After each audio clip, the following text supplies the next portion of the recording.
having a wonderful day. Nobody tells me that God love you, Christ love you, and I love you as well. Left my scarf at home, so I'm going to be at work without a scarf. Oh, what a day already. Anyway, make sure you subscribe to the Taking Home podcast, where I talk about professional wrestling topics. Make sure you also subscribe to C3 Ultimate Wrestling. That is me and my wife's professional wrestling company. Make sure you look at all the matches. Monday, we uploaded the 4-on-4 elimination tag for Controller C3. God bless you, Raphael. Hope everything is well.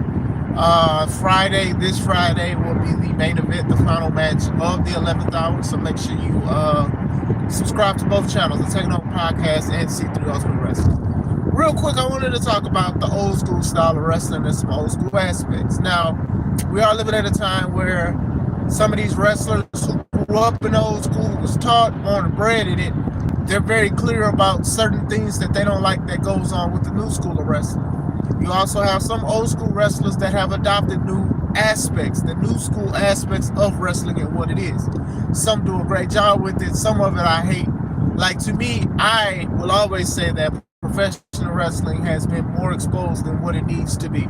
Outside of just wrestlers just telling everybody everything, interviewers and journalists bringing on wrestlers, asking them things about behind the scenes, people taking pictures after basically hitting each other and stabbing each other and stuff, taking pictures talking about this is my best friend, people going out to eat, sleeping with their friend's girlfriend or something like that. Like, these are things that have been overexposed for the past few years. And then when you have shows like WWE Unreal, which I have not watched, by the way, talking about showing people a creative room and all of this other things, wrestlers vlogging backstage, showing everybody and stuff like that. Like, even the Rajah Jackson situation of him recording in the locker room where everybody's getting changed and people are half naked. Stuff like that has always been something that irritates me about it. So when old school wrestlers sometimes say certain things about it, people shun the old school wrestlers. They shun the old school wrestlers. So with that being said, there are some aspects that I do think that the old school, they should hold it up to new school, right? One is exposing the locker room. Exposing the locker room was like a big no-no back in the day because there was a lot of things that was going on back there that the world shouldn't see. Nowadays, it's just so available to everybody. People vlog, people record, they want to show people, they want to take pictures and stuff like that. If you get a person that's a content creator and then for some reason people think that content creator needs to go into our locker room and record, regardless if they're a viral content creator, successful content creator, or what, some people will invite them in. Like, even the situation with Rajah, right? I don't even know him. I didn't even know that his dad was Rampage until people said he was. Now, I don't know what his fight record is and all of that, and the heinous thing that happened followed was unnecessary. But even before that, the fact that his friend, who probably don't wrestle no more, let him back there, and then he's shaking hands and talking with people and stuff like that. That kind of stuff needs to stop. Sammy Guevara, I don't know if he still does his stuff. The Young Bucks, being the elite, they had things where they was doing segments with people behind the scenes and stuff like that. There's pictures of like MJF, Jericho, and like a few other people looking at a monitor laughing. This was around the time MJF and Chris Jericho was feuding. Why are they buy a monitor?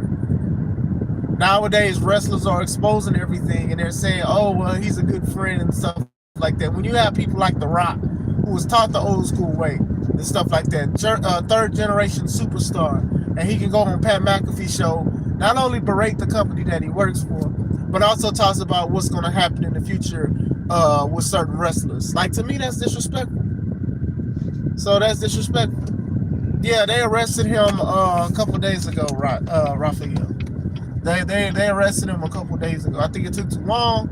I don't know what was going on. I don't know if the dude, Psycho Stu, was doing some legal stuff, or most likely people were saying don't press charges. But to be honest, the negative after effect of what he did in that company is there. I don't care if it's Rikishi School. I don't care who runs what. I don't care. It was negative because wrestlers are supposed to have each other's back.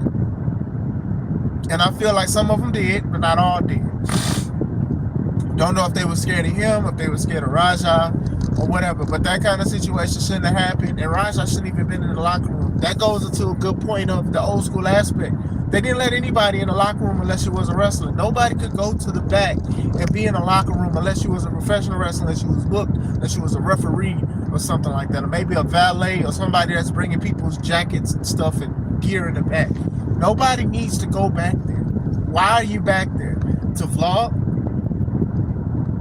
And then wrestlers go back there and vlog too. Now, The Undertaker, you know, he got flack because he was saying people doing TikToks and stuff like that backstage. But back in the day, they was on the monitor just in case something big happened or they needed it. Now, some stuff can be a little extreme. Like he was saying back in the day, they used to have weapons in their bag and stuff, but now people have video games.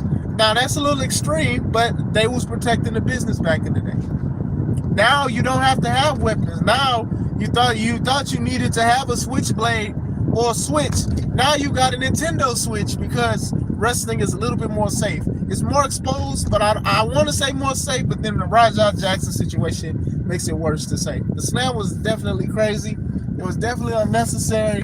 And honestly, even though Stu did what he did and he even apologized, the fact that Rajah shook his hand, we took it as he forgave him. Now, it was unnecessary and it shouldn't have been done. If we see that this dude Rajah was upset about the situation, even though Psycho hit him first, you should have sent him home. You shouldn't have let him sit in the He went there, he streamed. Not only did he stream, he also talked about he don't even care about wrestling. It's also disrespecting wrestling and being in a spot that allowed him to be there. I don't even care. I'm just here for my friend. I don't really care about wrestling, blah, blah, blah, blah, blah.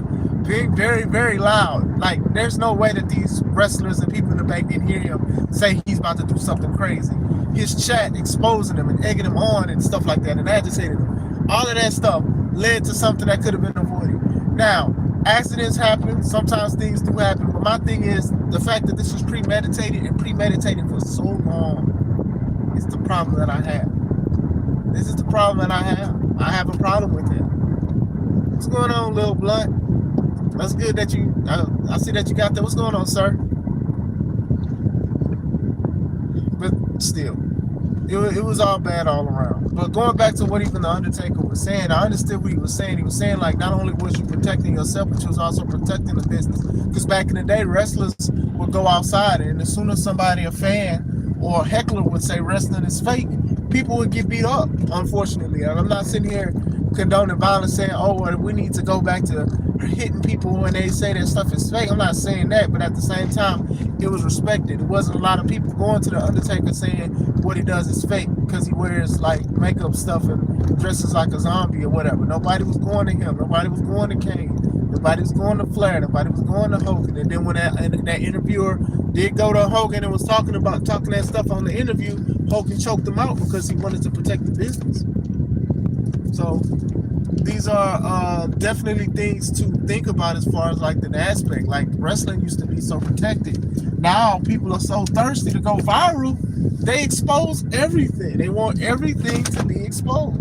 And then now it's just, to me, it's crazy. It is definitely at this point just crazy how everything is just so exposed. And not even just the locker room, but just the business in general. People got to tell everybody, oh, well, my name is this. I remember when I used to watch the Total Diva show, and it was okay. But one aspect that I hated about it was that everybody was saying their real name. For example, hey, I'm Naomi, but my real name is Trinity.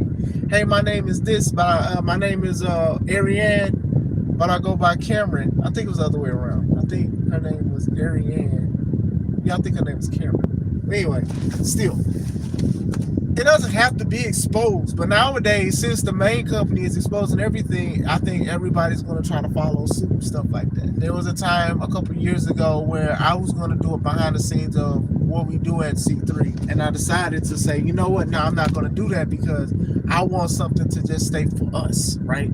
To just stay for the wrestlers. We just need to stay for us. It doesn't need, everybody doesn't need to see what we do, how we do it and stuff like that, because I feel like, I don't want to say that it'll be exposed, but what I do want to say is, honestly, it's the secret sauce. You know, Big Macs, they're not showing you how to make Big Macs. They're not showing you how to make Baconators at Wendy's. They're showing you how to make Whoppers and stuff like that. So the magic that we have at C3 I don't want people to see it. Also, some people don't want to see it, which is a great thing. Some fans, shout out to y'all. Y'all don't want to see this exposed stuff. Y'all want to go to a show legit surprised. Like even now, spoilers happen like every time, and it's to the point to where people are like, I was excited, but now I'm not as excited because I know what's going to happen. Y'all are taking pictures of CM Punk showing up to Chicago. Y'all are showing Brock Lesnar show up. Y'all are showing these people what's going on. And one of the most surprising returns outside of CM Punk, which people thought was going to happen anyway, was Saraya, when she was formerly known as Paige. When she showed up to AEW, that was shocker because nobody was talking about it. Nobody was on social media like, hey, Saraya is at wherever they was at. Saraya is practicing. People wasn't taking pictures of her like around AEW wrestling. So when she showed up, it was a big shocker. Like, dang, she showed up here because nobody wasn't expecting it. Nowadays, people taking pictures, exposing stuff.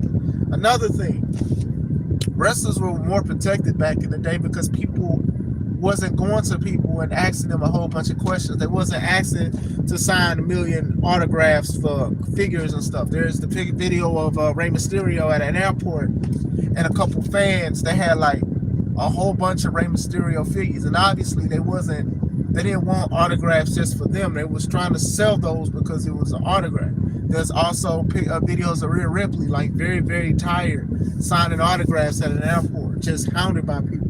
Also at Clash in Paris, she was going to her Uber driver and people was just walking up to her. They're not even asking her, can we take pictures? They're just taking pictures of her while she's trying to get in the car, like leaning on the car, doing a whole bunch of stuff. Like, these are the things that happen when you overexpose stuff. Now, Rhea is human. Rey is human. Liv is human. So, of course, they're going to be at airports. They're going to be at stores and stuff like that. And I'm sure they love when people say, hey, we love what you do and stuff like that. But being hounded like that is just something. It's just crazy. That's why a lot of wrestlers have been secretive. The Undertaker has been very, very secretive. And to this day, I still be shocked to see him on podcasts and walking around, talking stuff, using jargon that he's not used to using, having his red hair instead of dyeing it black, the ponytail connected to the head of the bandana he puts on his head. Y'all know that that's a fake ponytail. But still, that is crazy. But that's exactly the kind of things that happen, because sometimes when you expose stuff and you say, well, this isn't this and this isn't that, people have a sense of entitlement. And that's what wrestlers allow, that's what fans allow, that's what wrestling companies allow. That's to the point to where when these wrestlers do go to interviewers, some of these interviewers are very respectable, but then some of them is like, hey, such and such is a mark. Well, how do you feel about this? And I heard this and I heard that. Back in the day, there was none of that stuff. When you seen a shoot interview back in the day, it was very, very rare because, you know, you didn't want to be known as exposing the business, and you also didn't want to be blackballed from the wrestling business because you didn't want that to happen. When that wrestler basically exposed the wrestling business, he was blackballed. And I'm sure he didn't care, but he was upset with wrestling and certain things. When people found out that Harley Race Loki did the same thing in a mask, people was upset with him. Now, people do it for the free, or they do it for some money. They do it for some money. Now, I don't know how big TKO's involvement is with WWE with the Unreal show, but if TKO is the reason why they have that show, I'm not surprised. If WWE is the reason why they had that show, I'm disappointed. But it is what it is at this point. WWE's been kind of disappointing lately anyway, to me, in my opinion. If y'all love it, y'all love it. If y'all like it, y'all love it. I'm just watching certain things. I support certain things. I'm a big advocate for wrestling and great wrestling and stuff. And some of the matches have been, for the most part, okay. It's just some of the stuff has just been repetitive. And that's just not something that I like. You know, especially being a promoter myself. I can't sit here and promote the same thing over and over and over. Eventually, people will get sick and tired of it. But yeah, those are definitely important aspects of old school aspects that definitely need to stay. Just protecting the business and not telling everybody stuff, and, you know, taking pictures with your friends and all of that stuff. That's definitely something that's like not done. But I wanted to speak about that. Now WWE been very bad lately. Yeah, they definitely can improve. But I am at work and I want to make sure I'm there on time. God bless you guys. Thank you guys for rocking with me. This is Chris Classic. Let's take it home.